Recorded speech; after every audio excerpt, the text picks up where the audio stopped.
కొంచెం బాగుంది. కొన్ని మంది మరి కొంతమంది దగ్గర ఫోన్ కాబట్టి అది కంటిన్యూ చేస్తే బాగుంది. ఎందుకంటే ప్రశాంతంగా ఉంది.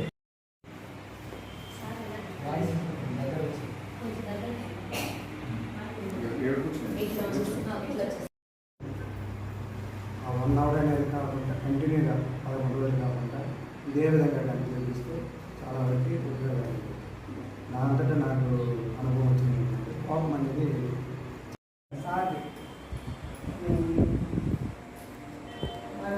పిరమిడ్లో ఉండేవాళ్ళు ఎక్కువ మాట్లాడకూడదు అనేసి నాకు తెలుస్తాం. కోపం వచ్చి అరిచేది ఎవరు మా ఇంట్లో ఎవరు లేదు, మా వాళ్ళతో అరుచుకోవాలి కాబట్టి మనం పని వాళ్ళు పోలేదంటే మళ్ళీ నెక్స్ట్ వాళ్ళు ఎవరు వాళ్ళకి చెప్పడం, వాళ్ళు ఇక్కడికి వచ్చి కనెక్ట్ అయ్యి ధ్యానం ఆహార ధ్యానం కంటిన్యూగా 24 hours జరుగుతూ ఉంది సార్.